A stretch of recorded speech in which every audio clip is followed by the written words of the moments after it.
Assalamualaikum warahmatullahi wabarakatuh. We're really sorry for the inconvenience for all of the presenters. Welcome. My name is Kimiatu Saada and I am your moderator for this parallel session. Let me share you that in this session, all of the participants have 10 minutes for presenting their research and for discussion session. So each presenter have 10 minutes for presenting and discussion. Just let's proceed to the next agenda for our main agenda. For first presenter, Miss Rose Nimade Sri Puspadewi will presenting her research, but because she have an obstacle that she can presenting it live, so we play her video that presenting her research. So please watch Miss Puspadewi presentation. Hello everyone, now I want to present my paper about local youth organization empowerment to develop sustainable cultural tourism in Bubuk Traditional Village, Karangasem, Regency, Bali. I have 5 members and I am as a presenter, Rose Nimade Sri Puspadewi. Okay, for the introduction, Bali has many interesting tourist attractions, both of natural attraction and also cultural attraction. Bali already implemented sustainable tourism we call Trihita Karana concept. Every tourism destination in Bali managed by traditional village we call Desa Adat or Desa Pakraman, and every village in Bali have a local organization we call that Banjar, and every Banjar also have a youth organization we call Sekatruna Truni, and local youth organization have very important roles to develop some tourist attraction in Bali.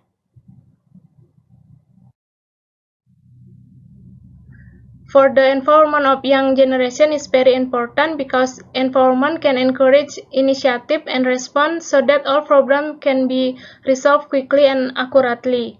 And for the definition of empowerment is like give access to local civilization or local people, include the local youth to handle some problems in areas and also in destination areas, start from planning, making decision, and also evaluation and monitoring. Okay, for the research of the object in this paper is talk about the empowerment of the young generation get involved in Sekatruna Truni that support sustainable cultural tourism in Bubuk village.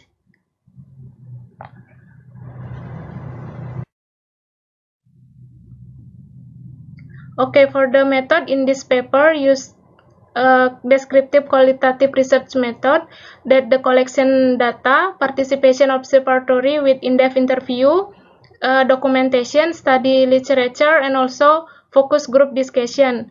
And for determining of the informant using purposive sampling and do interview with chairman of Sekatrun Truni Dharma Bhakti, and for other informant take with snowball sampling for all members of this organization. And for data analyzing, use interactive models such as first is data collection, data reduction, presentation of result, and also conclusion. Okay, for the result and discussion, first I start with the overview of Bubuk Traditional Village. First, Bubuk Traditional Village is located in East Bali, and this village is one of the oldest village in Bali, and we call Bali Mula or Bali Aga, and that's mean the oldest village, which is the beginning of the traditional village in Bali. This village have 12 Banjar and also have local youth organization we call Sekatruna Truni Dharma Bhakti.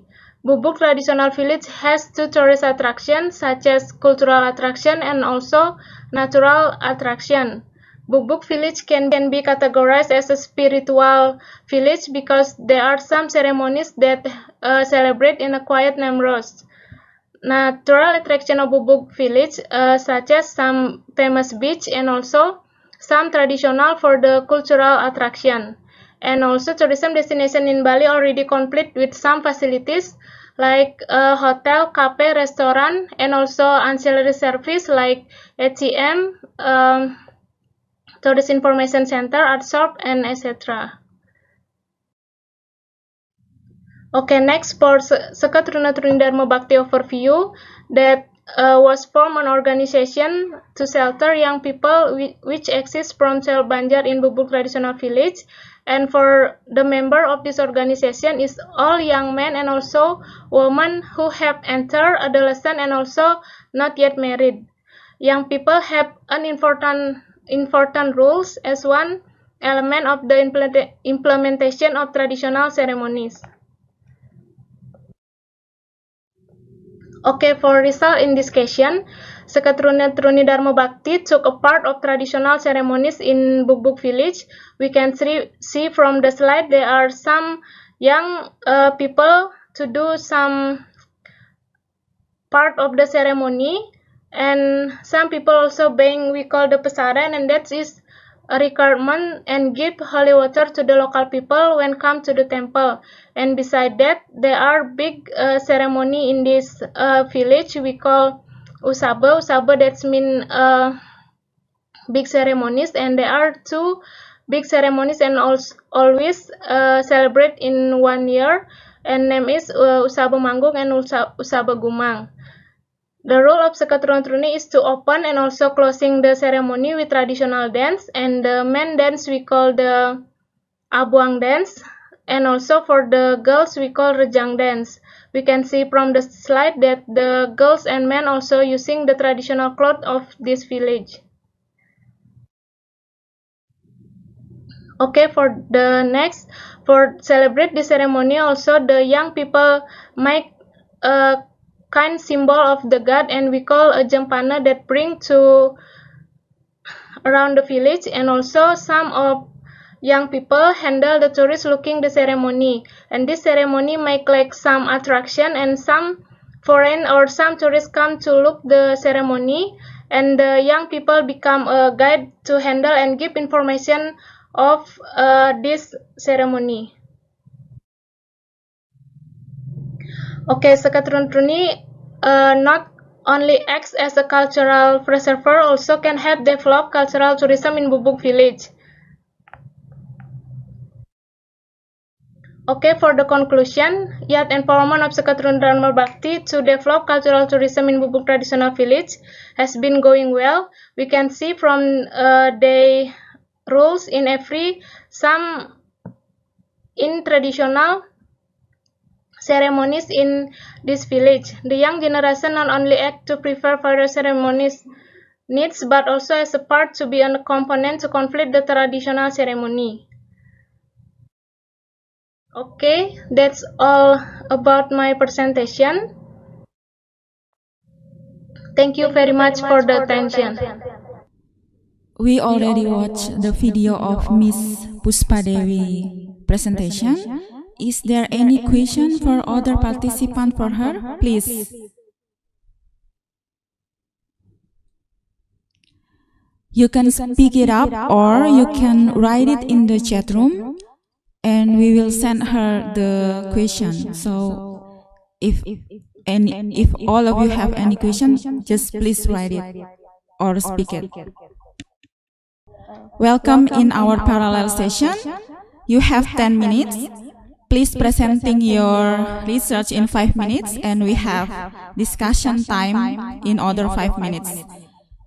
Time is yours, please. Hello everybody, I'm Puspita Pujirahayu from Psychology Karangturi National University. Now I want to present my research title Adaptation to Measuring the Patient Scale in Indonesia. The outline of my presentation is shown on this slide. Passion is defined as a strong tendency toward an activity that is present and considered important, while a person spends time and energy on the activity regularly. Dualistic passion model, or DMP, is the argument to explain the full involvement of employee on their work The DMP is divided into two categories, which are harmless patient and obsessive patient. The patient categories division is based on different employee engagement process. The patient types whose employee have can be. Hello everybody, I'm Puspita Pujirahayu from Psychology Karangturi National University. Now I want to present my research with the tool adaptation to measuring the patient scale in Indonesia. The outline of my presentation is shown on this slide. Patient is defined as a strong tendency toward an activity that is present and considered important, while a person spend time and energy on the activity regularly. Dualistic patient model, or DMP, is the argument to explain the full involvement of employee on their work. The DMP is divided into two categories, which are harmless patient and obsessive patient. The patient categories division is based on different employee engagement process. The patient types whose employee have can be distinguished by their involvement at work, and this has become the focus researchers to adapt the patient scale measurement tools to conduct research on employees in Indonesia. According to Valoran, the study of patients shows that employee with harmless patient tend having emotional characteristic process with positive result. Employee has obsessive patient having tendency toward emotional and characteristic process with more negative results. DMP causes different phenomena in organization. DMP can identify the type of patient owned by employees. The different impact product by each DMP can be overcome by the organization through the measurement process. Adaptation of this measuring instrument formulate a problem statement to identify the type of patient which Indonesian employee have and how it affects the organization. The sample is employee who work in various departments of media company.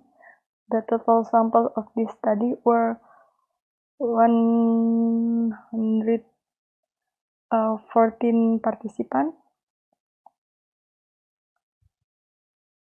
In the patient scale research, the technique used to seek the level of internal consistency observation. The validity used in the patient scale is for constructing validity. The construct validity test is carried out by using the factor analysis method, exploratory factor analysis, and confirmatory factor analysis. Cross-cultural adaptation will help to eliminate biased results and adapt them to the culture of each country. When a measuring instrument will be used in country, language, and culture which are different from the original, then cross-cultural adaptation requires the adaptation stage of measuring instrument according to Beaton are translation, synthesis, back translation, expert committee review, and pretest. The following is a grid for measuring harmonious patient. The following is a grid for measuring obsessive patient use. The tables show the reliability of measuring instrument are internal consistency. Internal consistency seen from the corrected item total correlation CRIT score, which is more or equal to 0.3. The reliability research shows that with the internal inconsistency below 0.3, the researchers removed two items, including OP4 and OP7, while harmonious patient were intact with 7 according to the original instrument. On the original measuring instrument, the reliability score for harmonious patient was 0.79 and obsessive patient was 0.89. The reliability value of obsessive patient is higher in the original measuring instrument.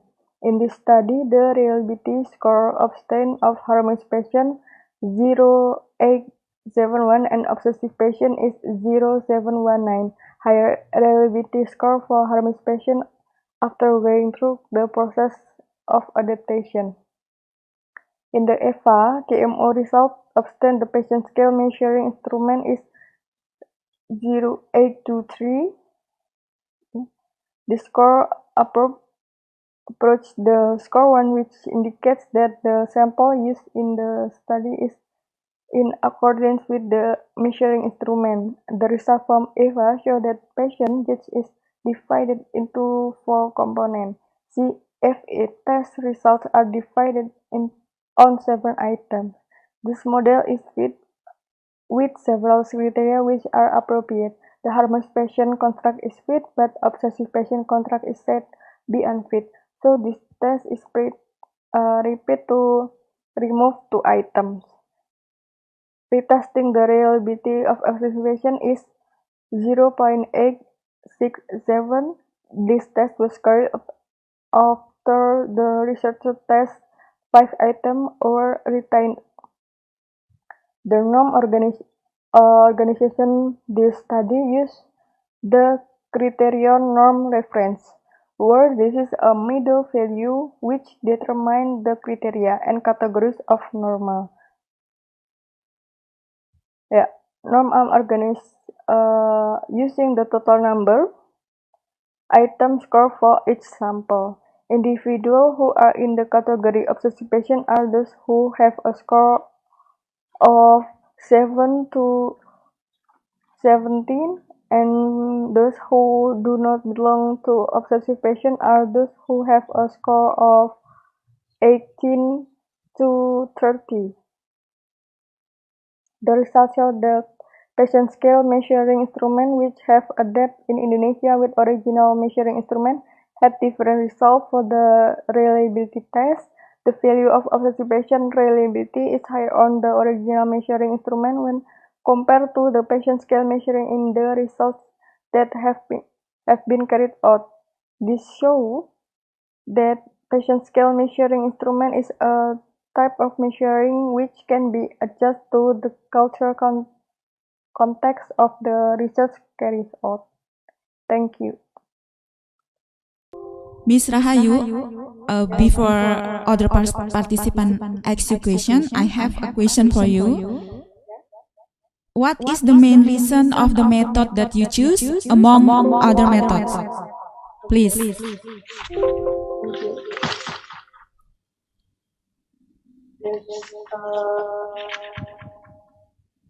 Of the patient scale measurement method study is to fit the type of work patient.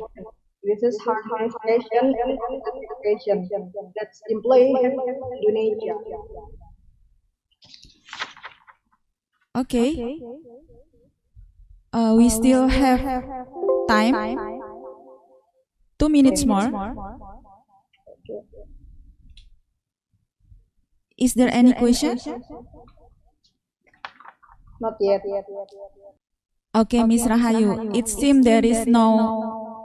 It seems no more question for you. Thank you so much. We are really glad to having you here.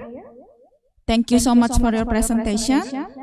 And we can proceed to the next presenter, Mr. Alam. Mr. Alam. Yes. Please. Okay. Please welcome Mr. Alam. Mr. Alam, you have 10 minutes, 5 minutes for presenting your research, and other 5 minutes for discussion. So if you have no obstacle right now, please, time is yours. Okay. I want to share screen for my PowerPoint. Please. Okay. I already. Sometimes I will show you my presentation, and sometimes I will show you my complete, my full paper. When someone asks a detail. First, my research is the impact of Islamic branding on special first product purchasing decision. And my background is my research background. My research background is about the diversity, and you know that the Indonesia is one of the largest Muslim country, and we have largest Muslim population here, and I think there is rising awareness about halal lifestyle, and this rising awareness we want to we want to go deeper to research about halal awareness among Indonesian Muslims. The first that we want to for the description level of consumer understanding about Islamic branding. Islamic branding is like a new perspective in marketing, and but we want to it's not only about the product, but whole things about from the beginning product that is produced until reach on the customer hand. And the second one is we want to explore that is there any impact from Islamic branding on decision on customer decision to purchase halal wash product atau facial wash product. My research is qualitative. We use phenomenological research. We generate data from our interviewer, and we interview in depth for 16 customer, and we selected with criteria. I mean, purpose of something. In an average, they already use the facial wash product. In this matter, we do research in the customer who use Wardah wash product, and we did select them. Most of them use it for 5 years, and we do our data analysis through data reduction, and so we display. And the last one is the conclusion. And our result and discussion is about the understanding Islamic branding. We in our full paper we divided into 3 criteria: who knows well, and who only lead in the medium level to understand, and the last is who doesn't know about the Islamic branding. But in our detailed findings, that they are aware about the halal logos. So when they are asked about Islamic branding, they most of them only know about halal logo. But in the theory of Islamic branding, it's not about the logo. It's always it's not it's from the product produced until they were available in customer hand. I mean that this also involve the how they communicate in marketing and using Islamic branding.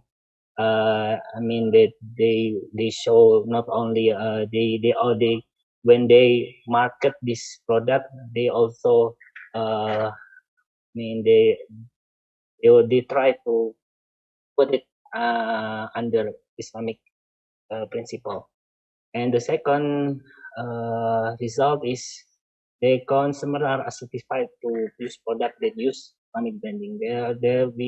We highlight that they feel safe using the product because it has been labeled with halal by MUE. And also when they are comfortable with this halal logo, they also feel that this product is are safe for them. So this is our conclusion. And so the Islamic branding is understood to be something to be inherent in the product, and using halal logo and the way product to be marketed in market. So Islamic branding also has an impact, and most of them use that the halal that Islamic branding in significant way they impact for customer to purchase facial wash product with Islamic branding approach and halal logo. That's all that I can say, what I can deliver for this occasion, and thanks for your attention. Thank you very much. Assalamualaikum warahmatullahi wabarakatuh. Waalaikumsalam warahmatullahi wabarakatuh. We still have 5 minutes more for discussion. So if other participants have questions, Just please write it up in chat room, or you can just speak it up.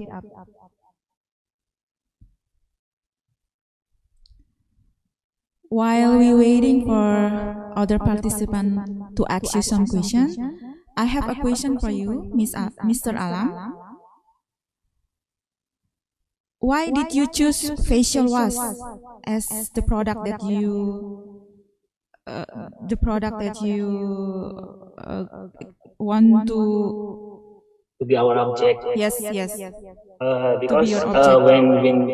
when we in the beginning, before we decided to decide a particular product, because every in young Muslim customer, in terms of halal cosmetic, they usually use facial wash, and at least they buy about facial wash product. But when we ask customer, or maybe woman customer, maybe they other kind of cosmetic, like I say in Indonesian, like bedak, or any skincare. But at least they in their daily life, they usually use facial wash product. So why we choose this? Because we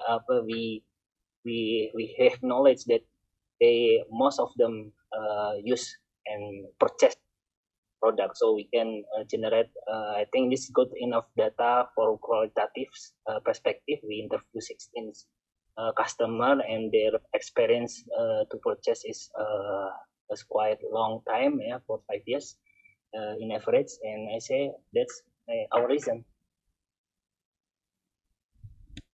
That's my answer, Miss Miatus Sadia. Okay, thank you, Mr. Alam. We still have Hello? 2 minutes. Yes, Mr. Alam, can you hear me? I can hear you because you are still mute. Okay, Okay. Can you hear me now? yes, I Okay. hear. Thank you for your answer, Mr. Alam. Okay. And we still have another 2 minutes. If any other participant have questions, we still have time. Okay, I think there is no more question for you. So, thank you for your presentation. It's really nice to have you here. We can just proceed to the next presenter, Mr. Farid Najib from Department of Business Administration, Bandung State Polytechnic. Yes, of course. I am here. Okay, nice to have could you you here. please using my video, because now in Bandung is raining, heavy raining. Okay. I afraid that my voice can be heard with another participant. Okay, Miss Farid. Okay, we will play your research. Yes, play with my video, because Bandung now is running, heavy running. I afraid that my voice can heard by everybody. Okay, Mr. Najib, we will play your video right now.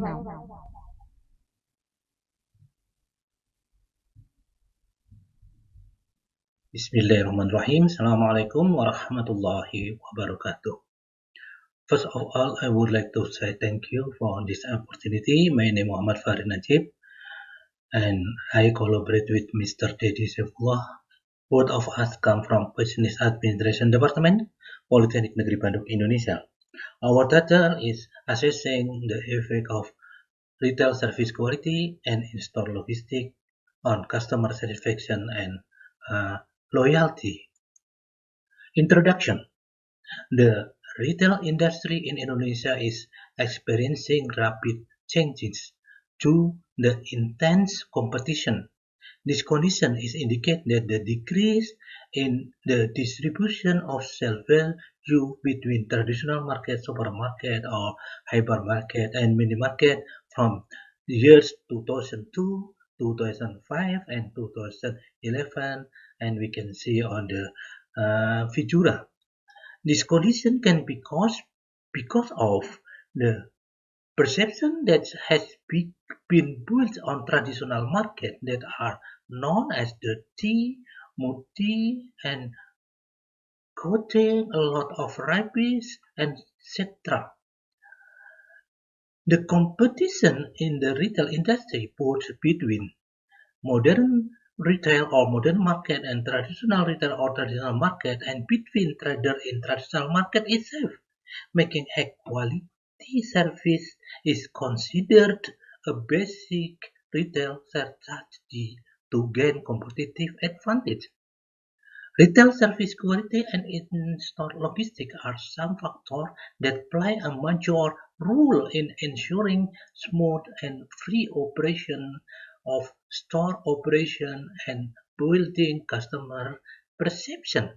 However, service quality measurement concepts such as service qual and servers, which basically measure of service quality for the non-retail service industry, because the considering in the non-conformance for service in the retail industry, especially in traditional market, such as negotiating, finding on merchandise, and interacting with seller. Some research was conducted on customer satisfaction with retail service performance, but still an aspect of retail logistic performance, and its impact on consumer is not often found. To remain in a very competitive market, it is important to retailers to improve for retailers to improve the performance of supply chain operation. The fact that customer experience play an important role in determining satisfaction. These factors are empirically proven to explain the relationship with customer satisfaction. Research model and hypothesis. We have five hypotheses regarding with the research model. Methodology. The survey instrument. The first retail service quality scale refers to the scale developed by De Burgh et al., which was adopted and modified to measure 5 dimensions of physical aspect, reliability, personal interaction, problem solving, and policy. Second, the in-store logistics scale refers to the scale developed by Bozambia et al., adopted and modified to measure 4 dimensions, namely stock, return, shopping aid, and product attributes. The third, the customer satisfaction scale and also for the customer loyalty was adopted and modified from the previous study, including Oliver, Sirtis, Mark, Nielsen, Najib, and Social Data collection.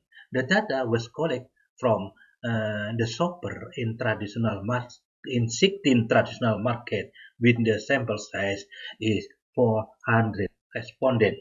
Measuring model is the first step for some structural equation modeling.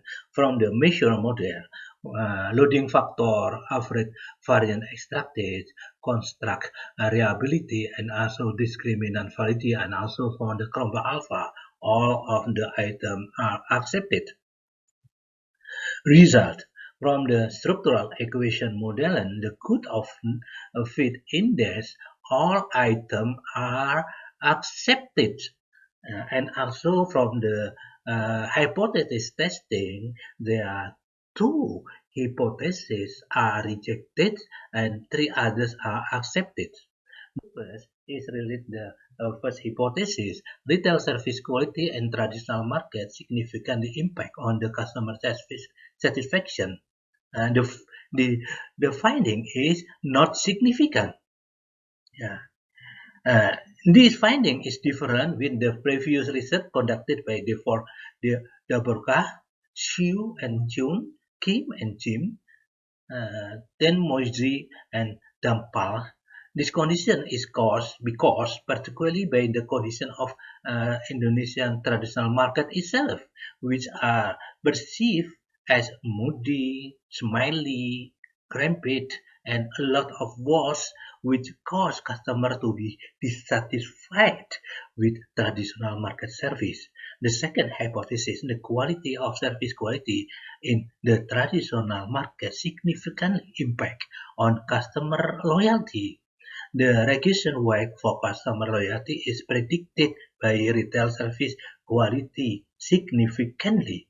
This finding supports to finding of Kumar, Chen, Najib, and Adila. This condition occurs because customers still think that the complement of the product sold in traditional market is relatively complete, price was relatively cheaper, products are fresher, and the market open from the beginning of the morning. The third hypothesis, the store logistics of the traditional market impact significantly on the customer satisfaction.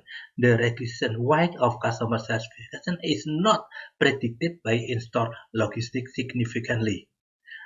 This means that why did this happen? Because some of traditional market is like a design, planning, control, installation, operation can improve customer satisfaction of the store. The fourth hypothesis, customer perception of in-store logistic improvement is related directly and positively to customer loyalty. It can be concluded in-store logistics affect traditional market customer loyalty. Although traditional market customers are not satisfied with the performance of in-store logistics. On the contrary, traditional market customer loyalty show the level of loyalty of traditional market related to the performance of in-store logistics. This condition because of traditional market can provide product are still fresh, open from the day to day, and interaction with the trader is very close. And the last is customer satisfaction is directly related to the customer loyalty. That's all. Thank you very much. We already played Mr. Najib video. Mr. Najib, can you hear me now?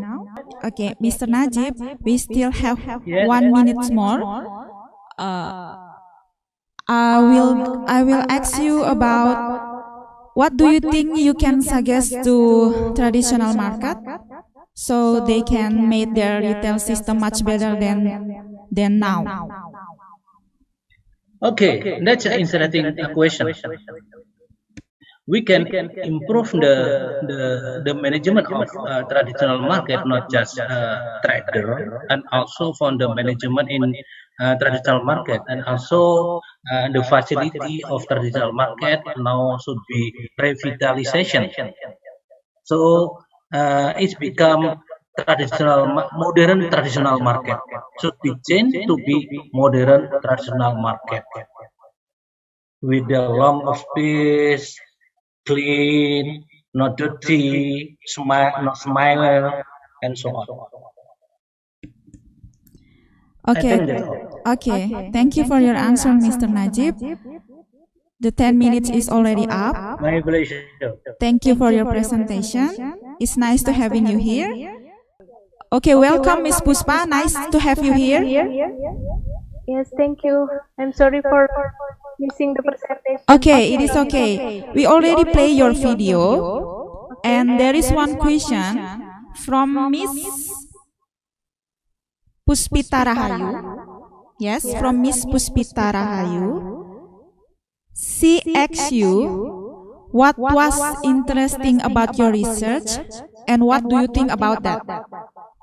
Please. Okay, thank you for the interesting things in my paper. This is very unique because I research and do in my village, and there are some unique culture, and for other village in Bali have some unique cultures, but in my village that's very preserved until now, and some of like young people and also youth organization can preserve the culture until now, and also to be the one of tourist destination in my village that is located in East Bali in Karangasem Regency Bali province.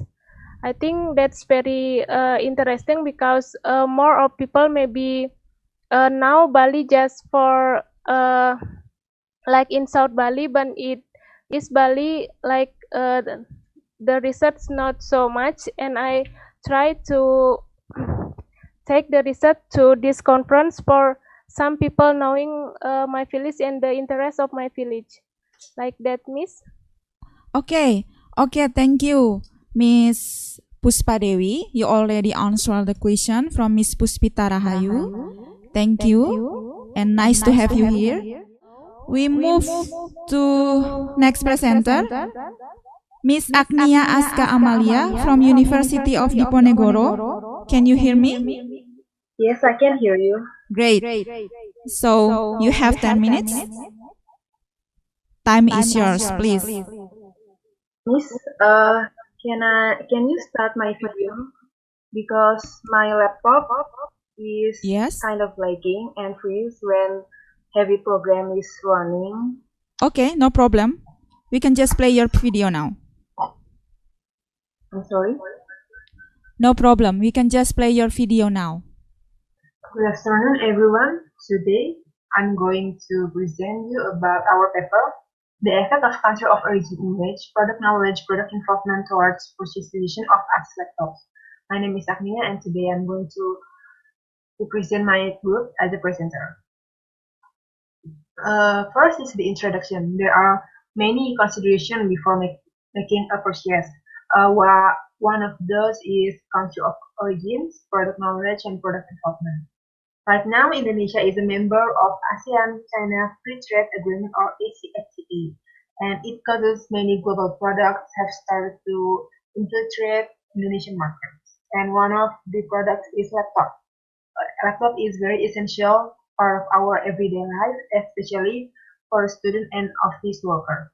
The increasing needs for laptop is the driving factor behind the rise in demand, therefore increasing the competitiveness among laptop selling business. There are wide variety laptops available in markets such as MacBook, Acer, Lenovo, Dell, Samsung, etc. One of the most popular laptops in Indonesia currently is Asus. Asus originated from Taiwan. This paper has 4 variables: country of origin, image, product knowledge, product involvement as independent variables, and purchase decision as dependent variable. Country of origin image is association or mental belief or perception of a person in a product that is generated by the country of origin. And product knowledge is a collection of various kind of information obtained by consumers, including price, attributes, features, etc. And product involvement is a condition that affect consumers and evaluate their cognitive and affective processes and their behavior when making decisions. And purchase decision is a stage in decision-making process where consumers actually buy a product. And next is theoretical model and hypothesis. As you can see from the model in the left, and the hypothesis is first, country of origin image has a positive and significant effect on purchasing decisions. Hypothesis 2, product knowledge has a positive and significant effect on purchase decisions. Hypothesis 3, product involvement has a positive and significant effect on purchase decisions.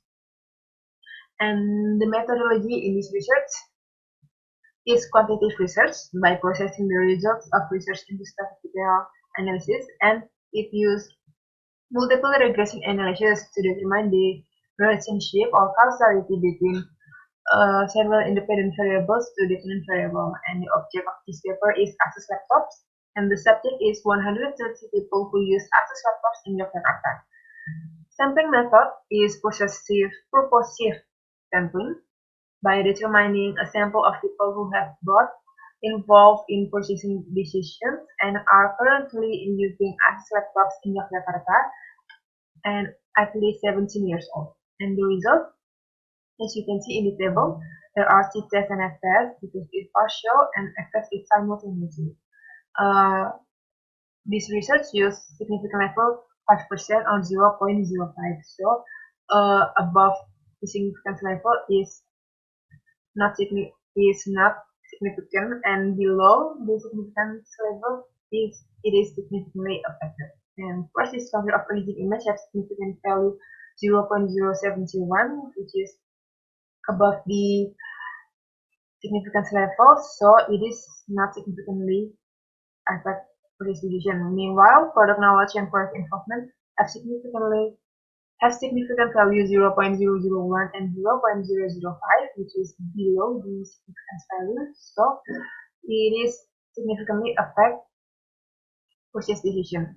Meanwhile, the FTES or simultaneously all variable independent country of origin image, product knowledge, product involvement have significant value 0.000, which is below the significance level, so simultaneously all independent variables affect purchase decisions.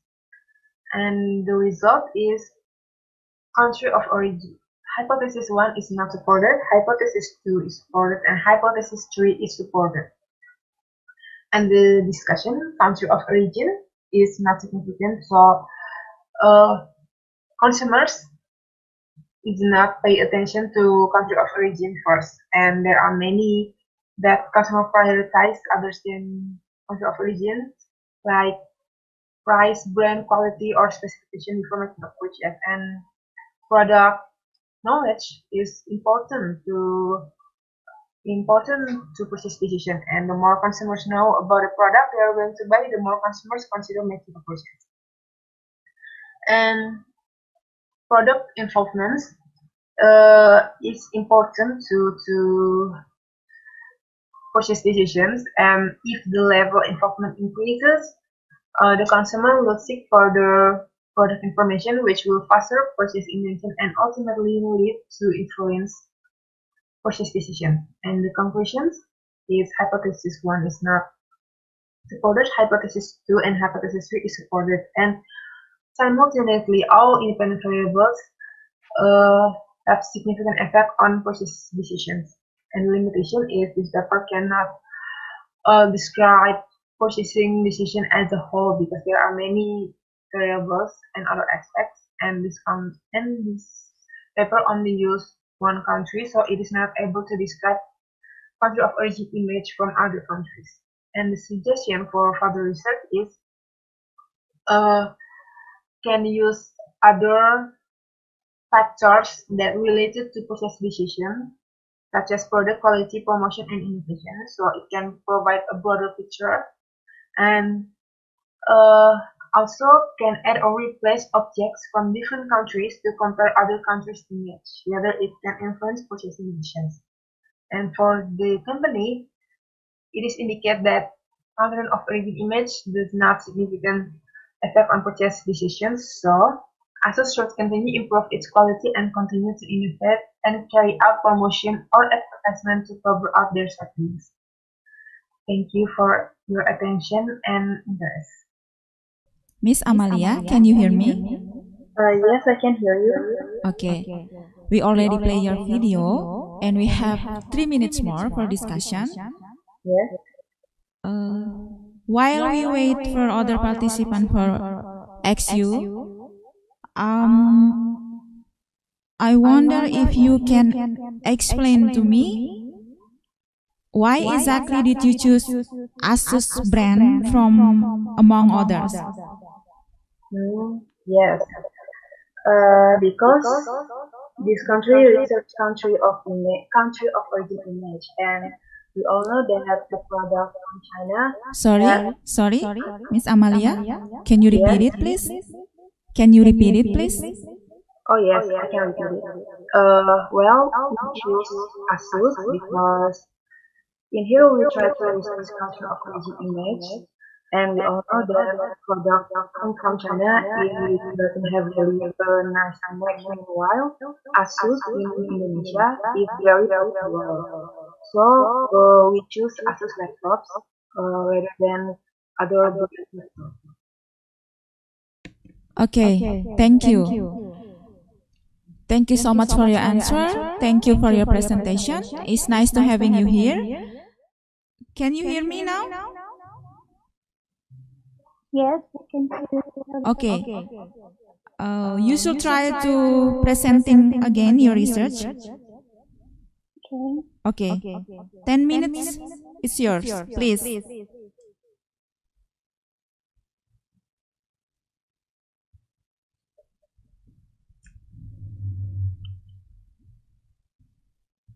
Can you see my slide? Yes, please. We can hear you clearly. And my slide? Yes, please. Okay, thank you.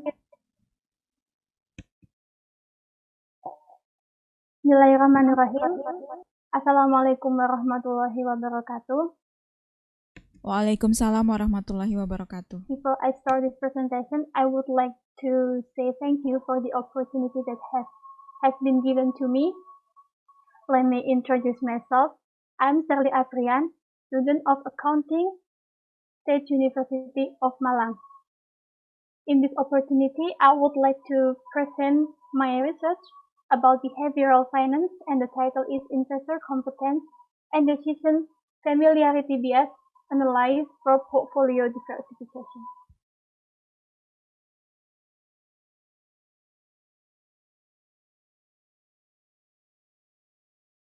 Okay. Portfolio diversification is one of alternatives for investors to maximize profit by minimizing the risk. In according to the modern portfolio theory by Harry Markowitz, investors are advised not to just invest in one security but to spread their investment to several securities. Bradley and Monroe in 2016 in their research said that around 15 to 30 stocks are needed in a portfolio in order to minimize risk by 90% to 95%. This is evidence that the composition of the number of shares in the portfolio can reduce investment risk up to a certain point. However, the empirical evidence shows that the most investors don't have a diversified portfolio, and many investments don't concern with the relation between the risk and return. Francidi in 2016 in his research found the most investors in Indonesia don't diversify, which is shown by most investors is just owning 4 to 5 stocks in their portfolio. In this case, the lack of diversification cannot be separated from the average decision made by investors. In line with this, in recent research, it was found that in fact, investment decision-making is influenced by a limited rational attitude, in which there are psychological factors that can influence it. This in this study, the underlying psychological factors that are thought to influence investor decision will be analyzed, which later became an impact on portfolio diversification. So the debate arises among the research regarding the consistency of efficient market hypothesis when this theory is unable to explain anomaly in the phenomenon of money market and capital market. This anomaly in financial phenomena provides room for the view that efficient market hypotheses fail to explain market behavior, and behavioral finance strives to answer financial phenomena that the previous theory cannot explain. Taking a psychological point of view, behavioral finance seeks to explain the emotional or psychological pattern of investors in analyzing information and making decisions. So this is the development of hypothesis. First, the influence of investor competence on portfolio diversification. Graham et al. In 2009 said that the one of the psychological factors that can influence investor decision is a competence effect.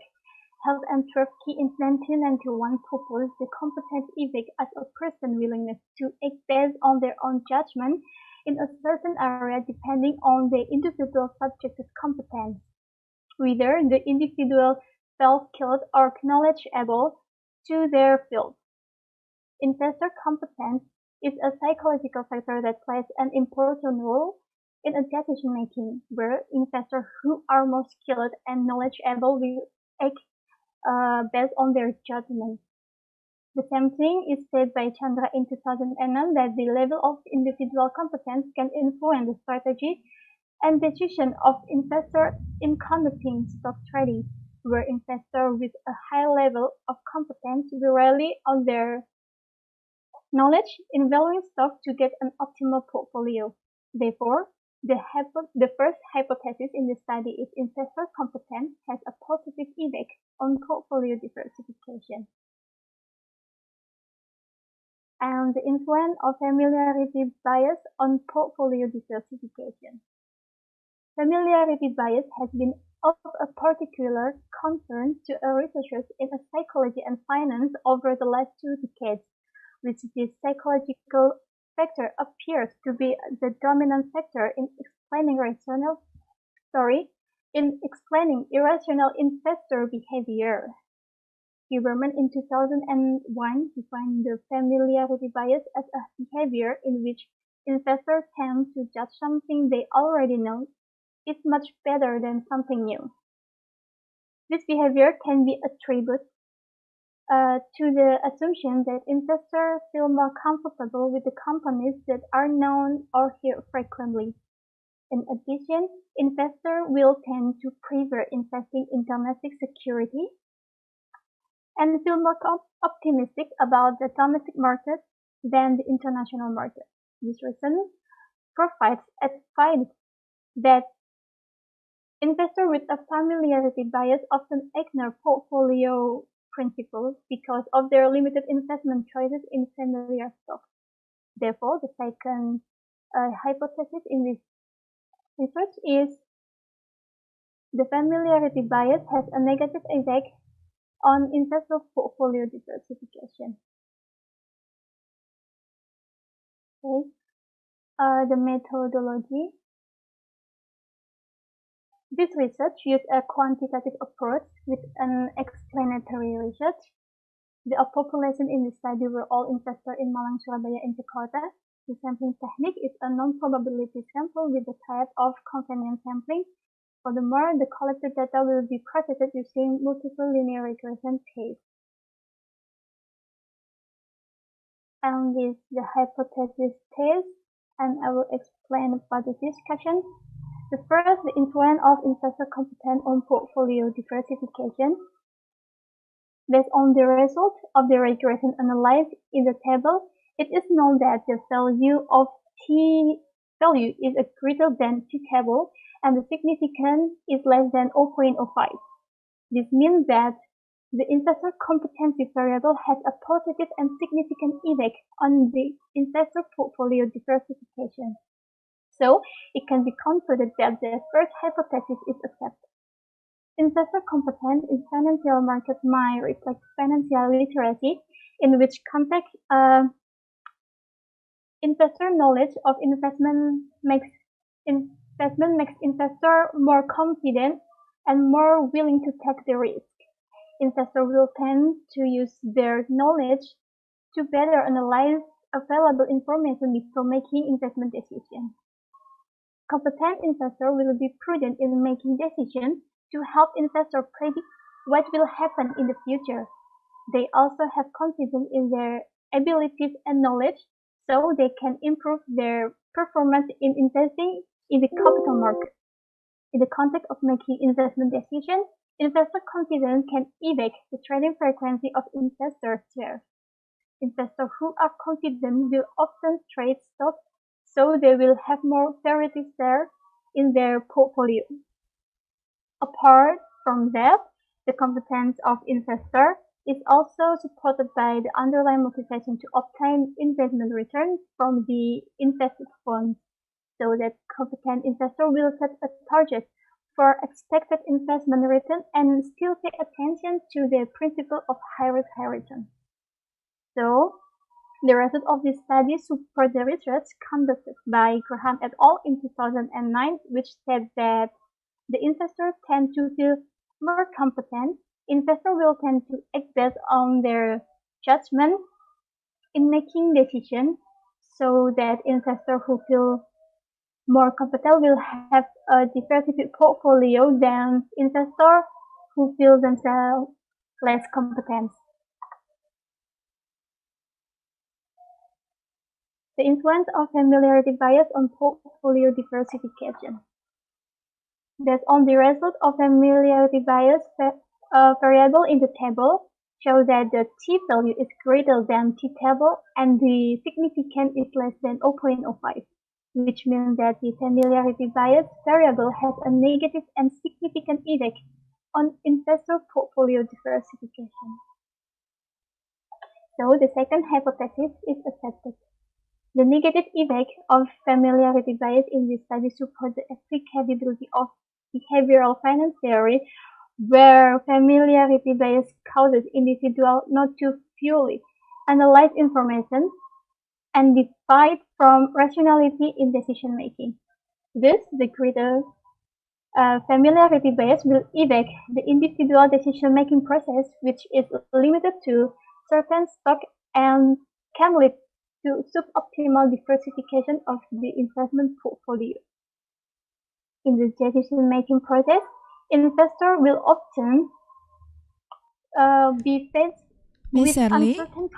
Miss Shirley, can you just, your time is up, so can you just go to conclusion, please? Okay.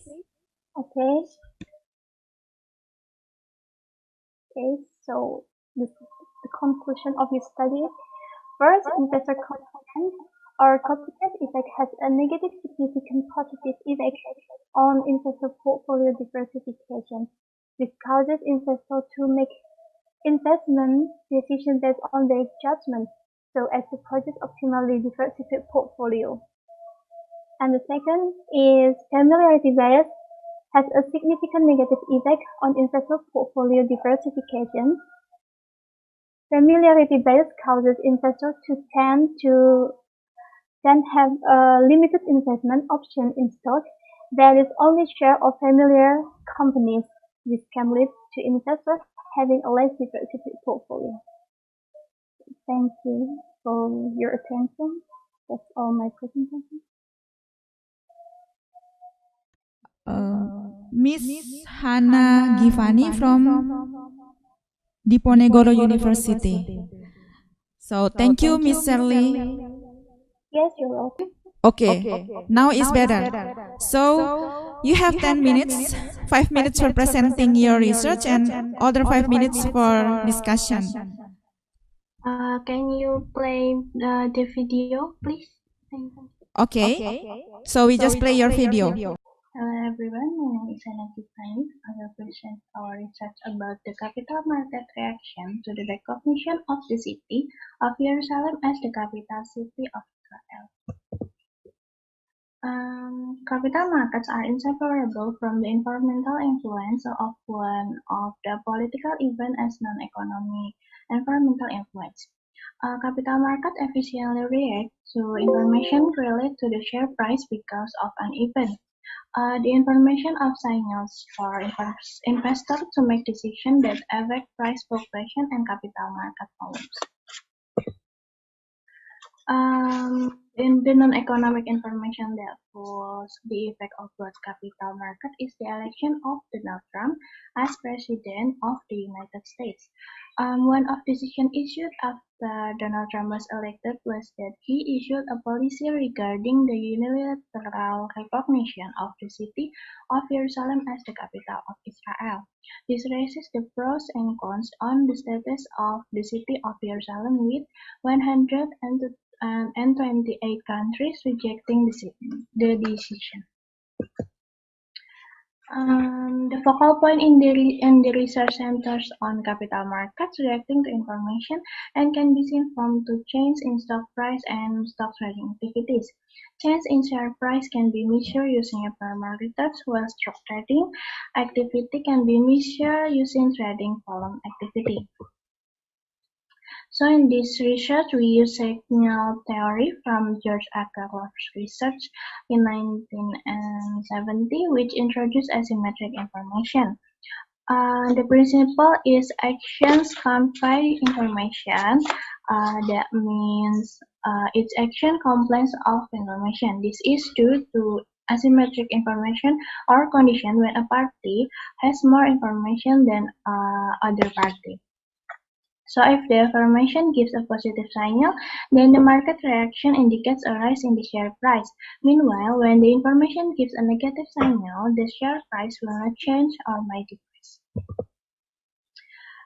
Based on the event, the study used average the average approximate return of all stock analyzed, and the results will show an average return that doesn't match the expected return within a given period. And then the average trading volume activity, that liquid securities signify securities that sell quickly. So this liquidity can be seen in trading volume activity. The information question in the event of the recognition of the city Jerusalem as the capital city which received condemnation from various parties, but the scope of the country to be examined is limited to stock indices located on the stock exchange of countries in continental Europe, the Americas, and Asia Pacific. So based on this, we have sampled 68 countries with 68 index, and the window period is 5 days before December 6, 2017, and 5 days after the event, with an estimate period of 30 days. A relatively short period of events aims to reduce the confounding effect. Next is result of calculation are analyzed with using the SPSS21 and EVIS9 application. First is stationary test. The variable data abnormal average return and average trading volume activity has been stationary at the first integration level. And then for co-integration test is based on the result, it can be noted that there is a co-integration of variable with a significant rate of 5%. Next is normality test. The value of significance before the event is bigger than significant alpha, and after the event amount to bigger than significance alpha. So for average trading volume activity, same, the value of significance before the event bigger than alpha, and so for and after the event. So the result is the market efficiency of the hailstorm from appears if the price of the security fully reflects the published information. Such information affects the securities price of all companies listed on the stock market. Investors react quickly to absorb abnormal returns towards a new balance. There is an increased demand shares the event is good news. Meanwhile, if in the volume of stock trading the increase is the sell or supply, then the event is bad news, which results in investors selling the shares on due to the certain capital market situation.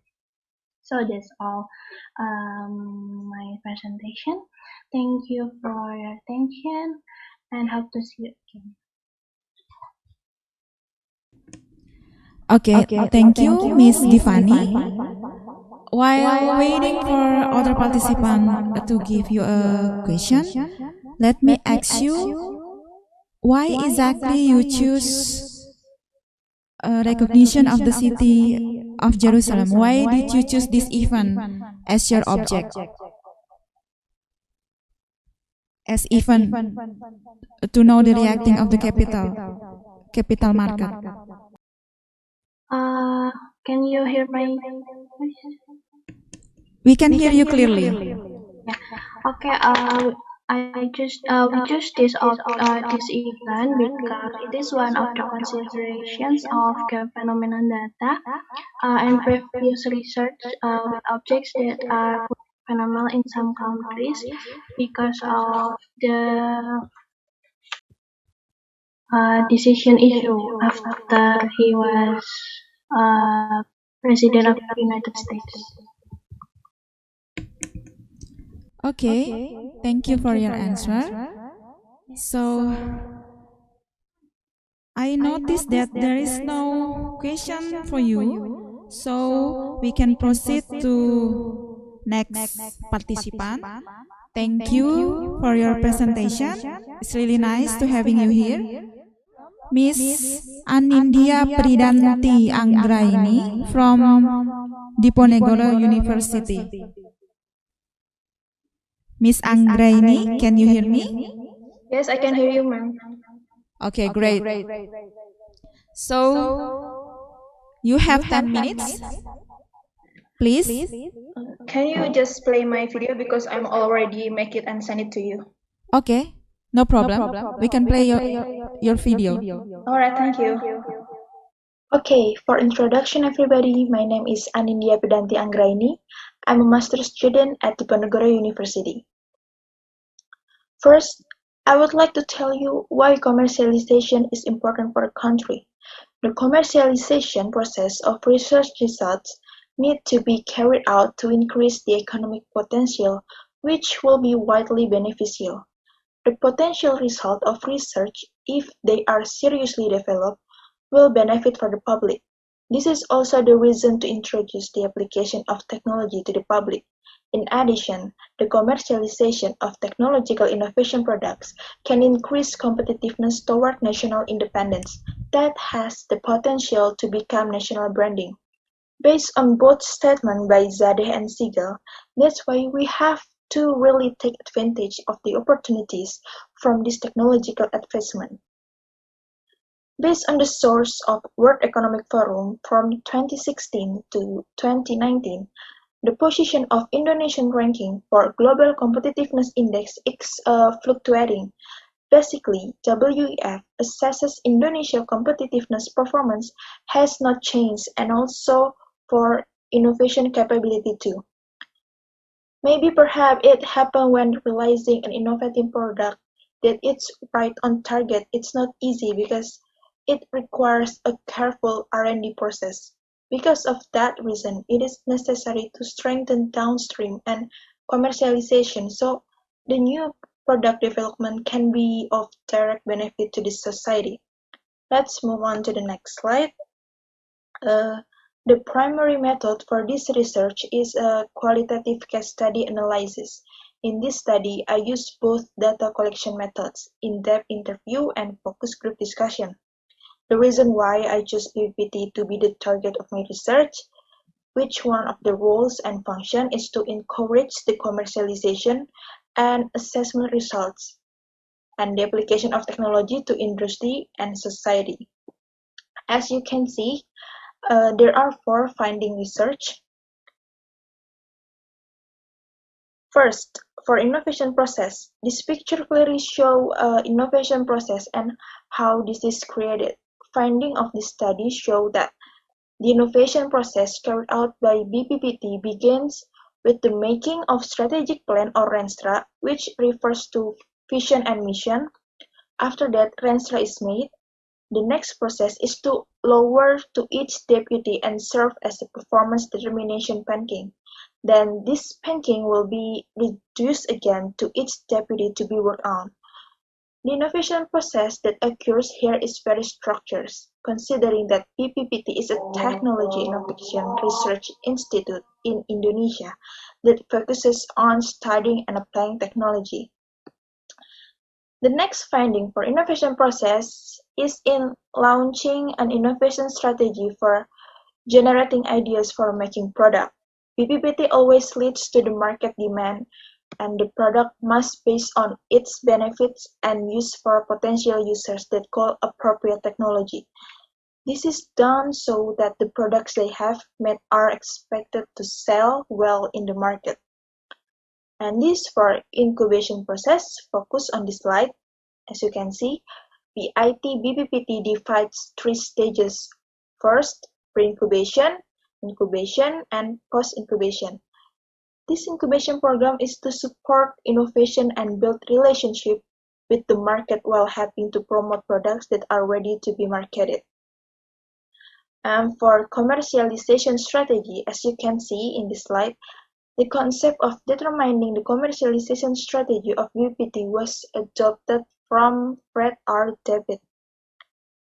And based on supporting data that I've got from BPPT, it was found that Pushantek BPPT had a 5-quadrant position, which was hold and maintains. So, the main strategy that can be suggested are product development and market penetration. The success of commercialization has also been achieved because BPPT as an institution in the field of study and application of technology has users in accordance with institutional target. Another strategy for successful commercialization is to identify the needs of its target market by conducting its own external mapping. So that's why BPPT can know what those who need help with technological innovation will need. Next to business process, this business process consists of 10 stages starting from research, technology disclosure, assessment, intellectual property, protection, technological marketing, selecting the best partner, cooperation agreement, project management, payment and royalties, and also reinvest. The business strategy is to choose external business partner, so it will accelerate the delivery products to the market and increase the ability of business knowledge, and also cooperation with this business or industry partners to mass produce innovative products as an effort to increase the dissemination and commercialization of technology so that the consumer believe in our products. This brings me to the end of my presentation. To summarize, I've talked about there are 3 stages to make concept of determining the commercialization strategy based on Fred R. David, so that the main strategies that can be suggested are product development and market penetration. There has been success in commercialization the product because BPPT already has users who are in line with institutional targets. Commercialization of technology product is more successful if it is also supported by the preparation of a clear plan and major strategic plan. And in the future, we propose research on commercialization strategy from a variety of business perspective and providers. Thank you so much for your attention. If you have any question, I'd be pleased to answer them. Okay, thank you. Miss Anindya, can you hear me? Miss Anindya? While waiting for other participants to ask you question, I have a question for you. What exactly is the meaning of appropriate technology that you mentioned in your result? Can you explain it, please? Okay, appropriate technology in Indonesia is teknologi tepat guna. That is, BPPT make the product based on uses and benefit for the society and based on demand market. So basically, the product in the final result will make benefit for the user and for the consumer.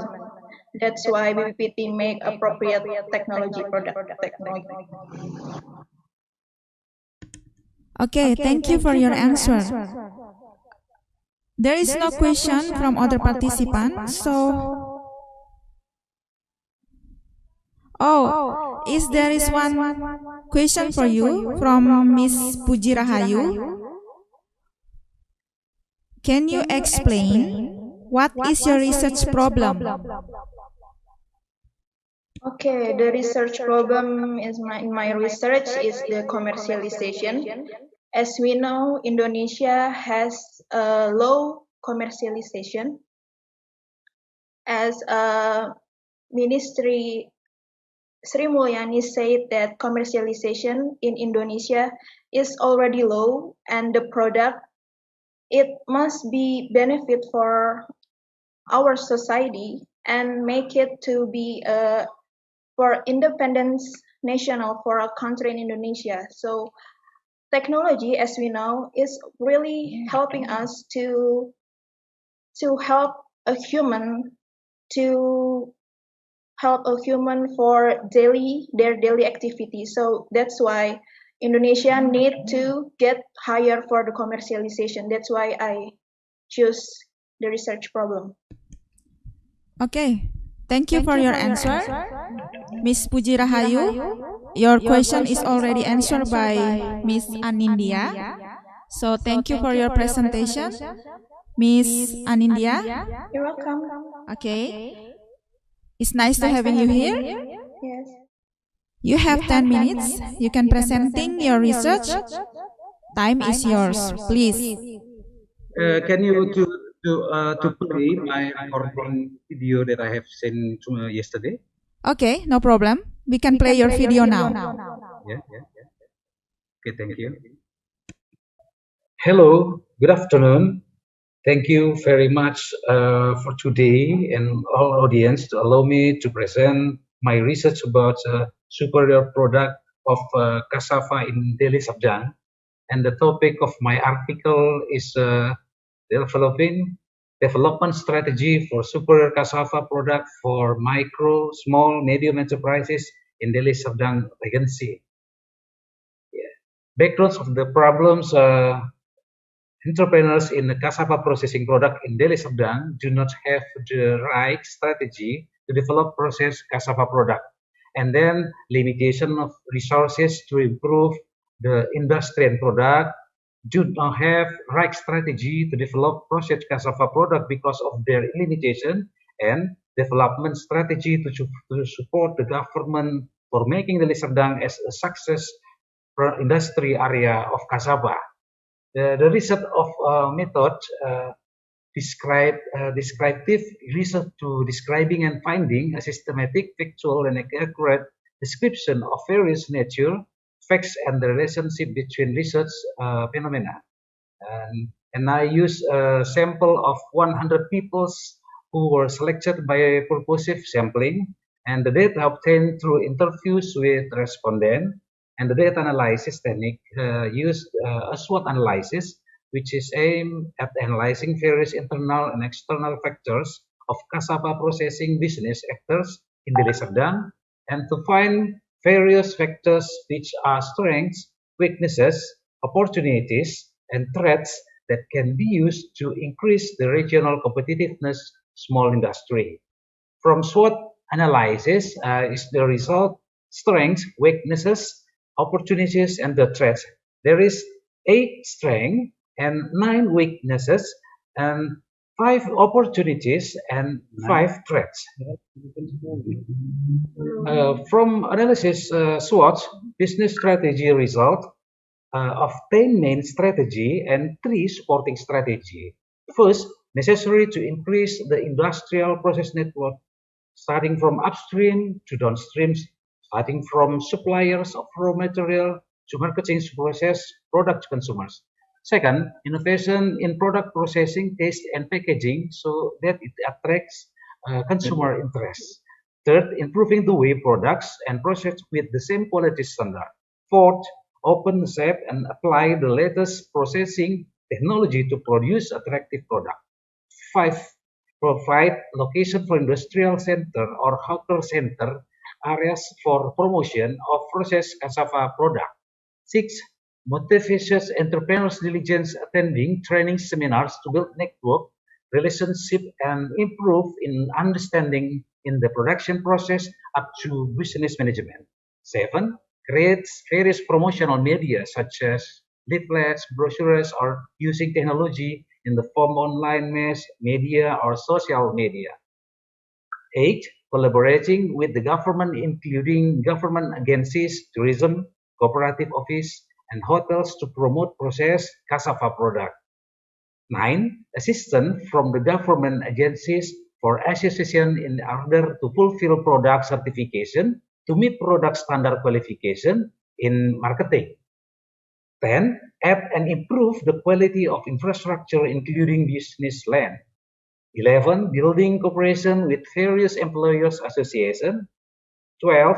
Collaborating with various training and development institutions to support diversification and innovation of product and packaging that are hygienic, of quality, durable, certified at affordable prices. 13. At last, create a quality standard and certification of processed product.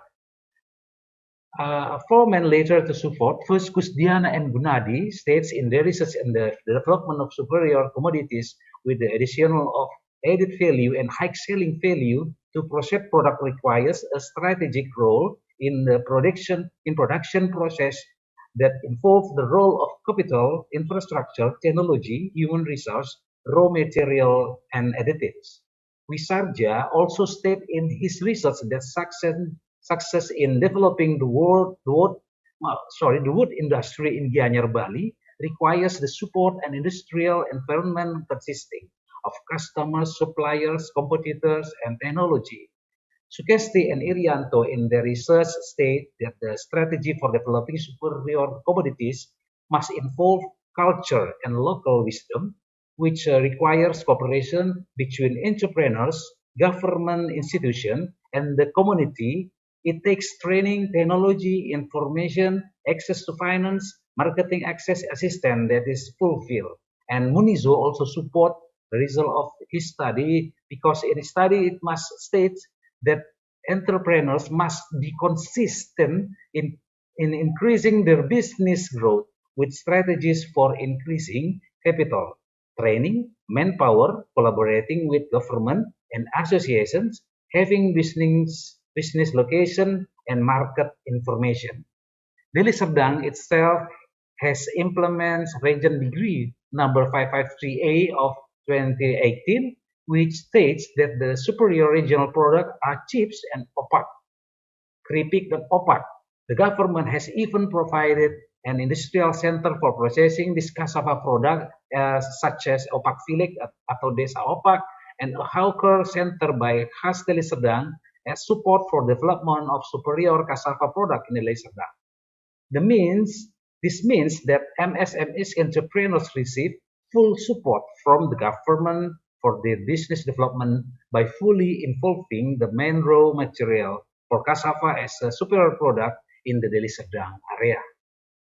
And last, as a conclusion, based on analysis and observation, 10 main strategies were formulated with the addition of 3 supporting strategies that could be emphasized for government and association support because they were an important institutional factor to support business development by utilizing regional superior product cassava in Deli Serdang.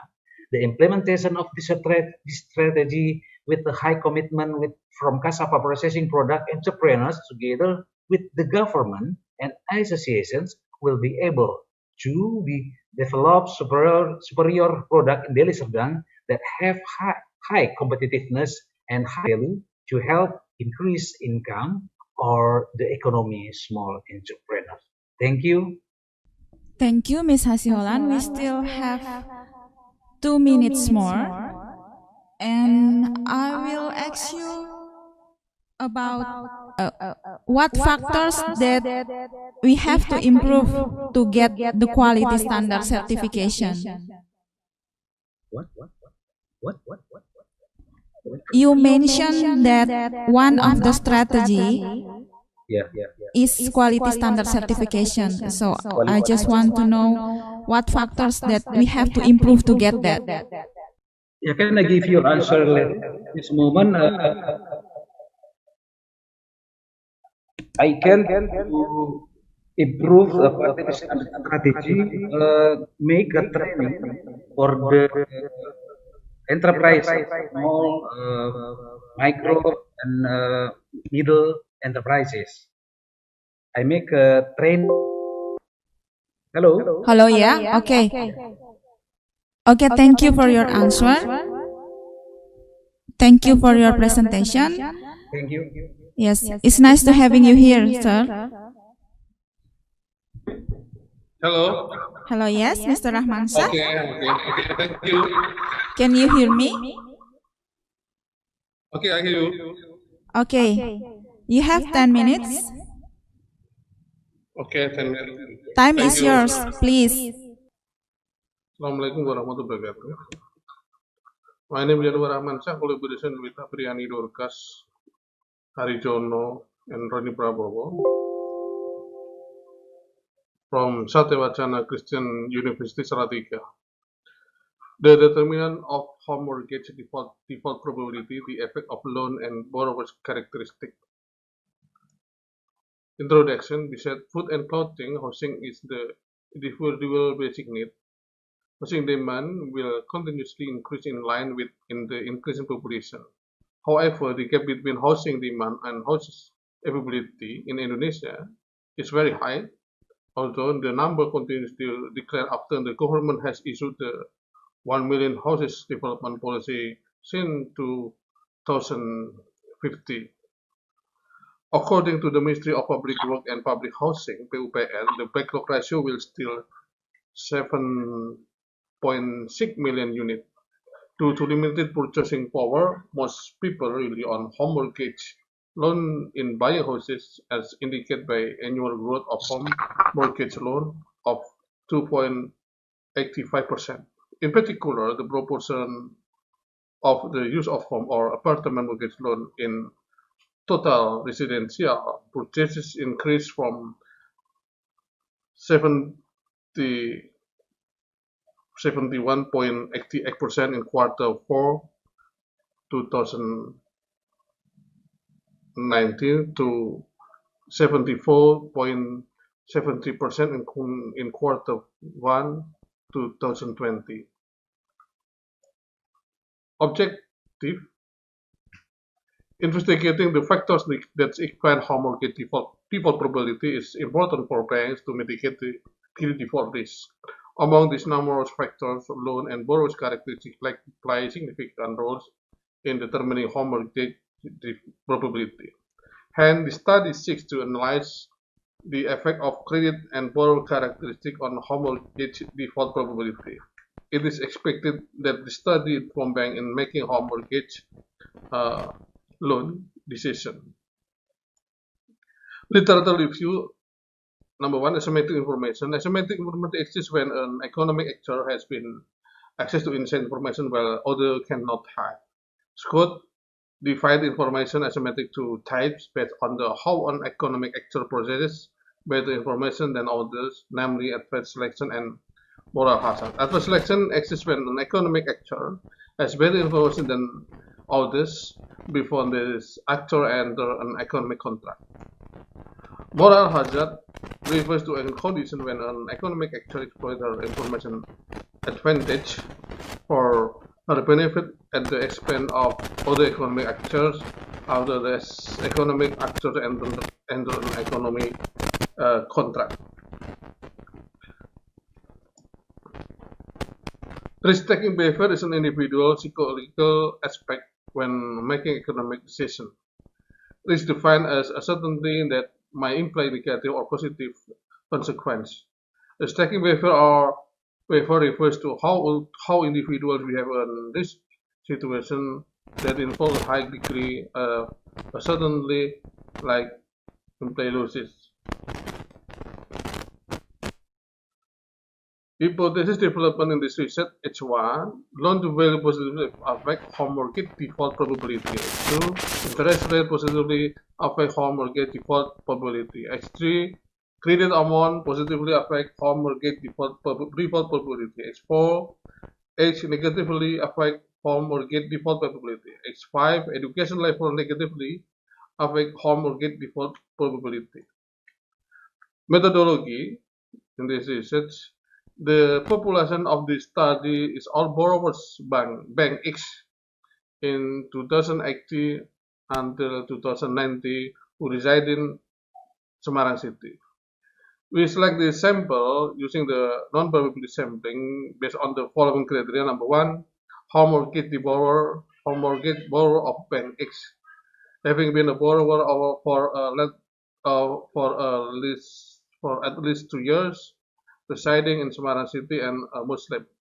Based on the criteria, we managed to generate 133 borrowers of Bank X as the sample. Analyze data technique. This study used order profit regression to analyze the data as the development of profit analysis. Profit model analysis the relationship between the qualitative response variable and the qualitative predictor variable, or the combination of both. Mind analysis based on profit model indicate that our order profit model fits with the data and can be used for hypothesis testing. Discussion: loan-to-value is positively associated with higher home mortgage default probability. Interest rate does not affect home mortgage default probability. The study demonstrated that credit amount does not affect home mortgage default probability of Bank X borrowers. Income does not significantly affect home mortgage default probability. Age does not statistically affect home mortgage default probability, and the educational level negatively affect home mortgage default probability. Overall, the findings support this asymmetric information theory. This theory applies in credit and transactions such as home mortgage that will result in credit or default. Specifically, borrower and bank do not have equal information. Meanwhile, bank and the creditor do not have complete information on borrower characteristics. Consequently, credit and transactions are subject to default risk. Bank that can reduce information asymmetric will have better credit decision and less costly monitoring mechanism. Conclusion: loan-to-value ratio is the credit characteristic and the education level borrower characteristic that significantly affect home mortgage default probability. Our finding informs banks to take potential borrowers' education level into account when making home mortgage credit decision. Meanwhile, loan-to-value ratio between credit amount and property value is related to the capacity to repay. This study offers the following managerial implication. Number one, banks should consider their borrower education level. In this respect, education level closely related to a broader perspective and the amount of income. Number two, banks should also consider loan-to-value when allocating home mortgage because it's indicated potential borrowers' capacity to pay. Thank you. Thank you, Mr. Rahmansyah, but unfortunately, our 10 minutes is up, so we cannot discuss your research. So we can just move to next stage. Thank you so much for your presentation, Mr. Rahmansyah. Okay, I thank all of participants because Mr. Rahmansyah is the latest presenter in our parallel session. I hope we can gain some knowledge, and I thank all of the participants because already share your ideas in every research. All of the research that you present is interesting, and we're really glad to have all of you here, and hopefully you can joining us in the next agenda. Thank you for all participants. Have a nice day. Until next session. Goodbye. Wassalamualaikum warahmatullahi wabarakatuh. Excellencies, distinguished guests, participants, ladies and gentlemen, welcome back to ICIASGA and ICONEBS 2020 State Polytechnic of Madiun. Ladies and gentlemen, now we are about to close the conference. I would like to now call upon Mr. Nur Ashik, the General Chair of ICIASGA and ICONEBS 2020, for giving us a few words of closing. Ladies and gentlemen, good afternoon. I would like to give some closing remarks this afternoon.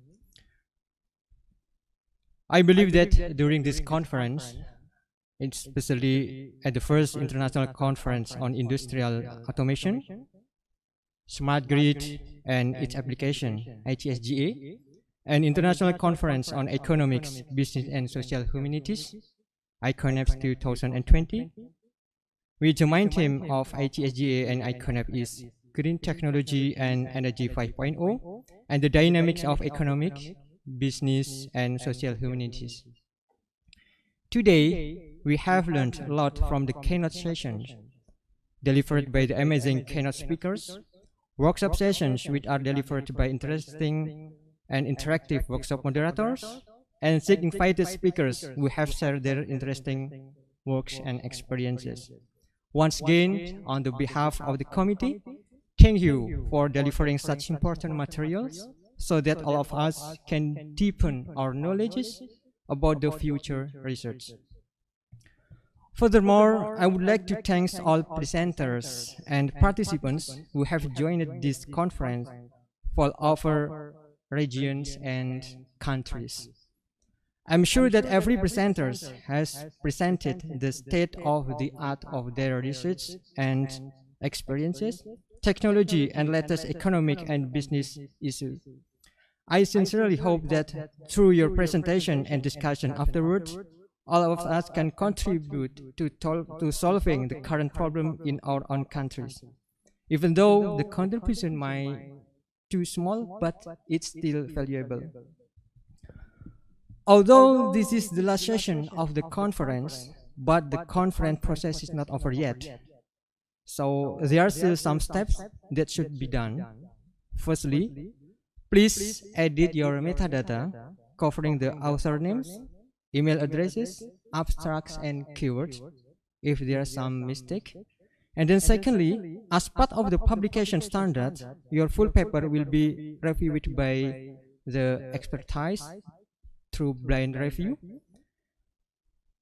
And there might be some revision in your paper.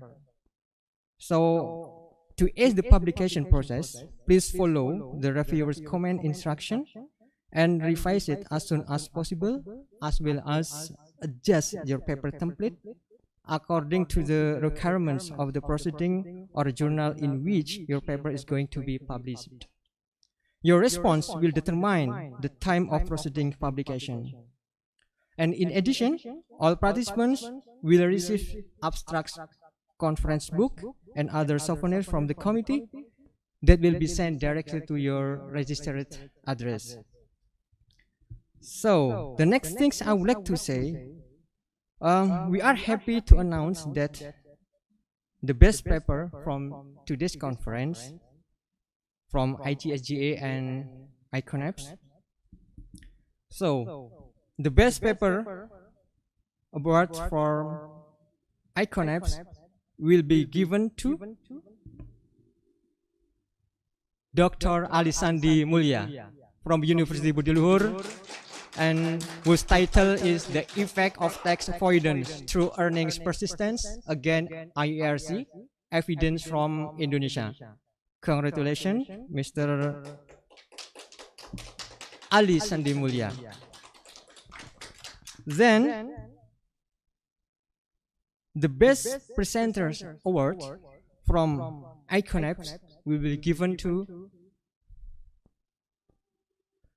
Ms. Anditya Paradanti Anggraini from Diponegoro University, whose paper titled Commercialization Strategy of Technology Innovation Products in Indonesia, Case Study at Agency for the Assessments and Application of Technology.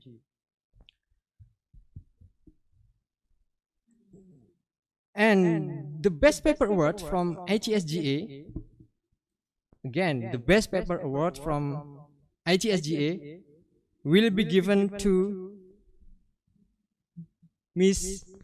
Lia Handayani from University Abul Yatama, Universitas Shah Kuala Aceh Besar.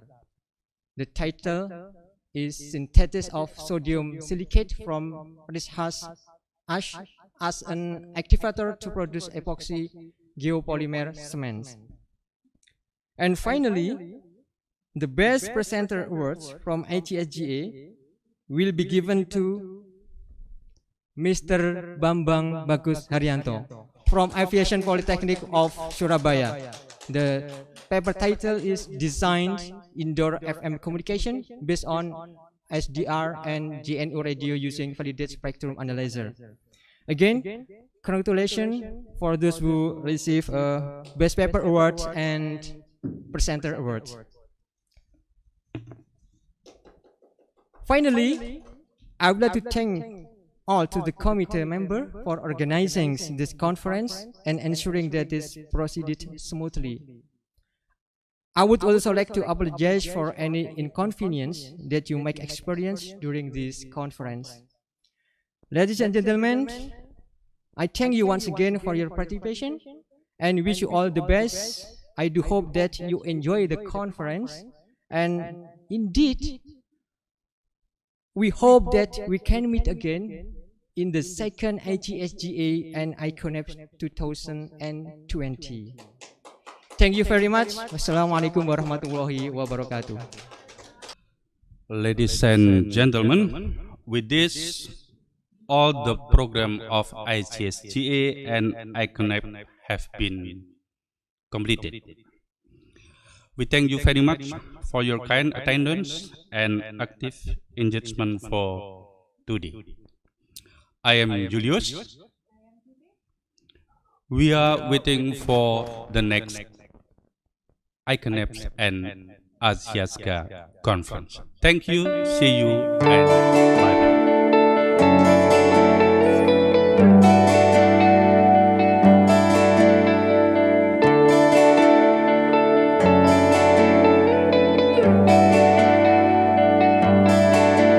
Bagai langit dan bumi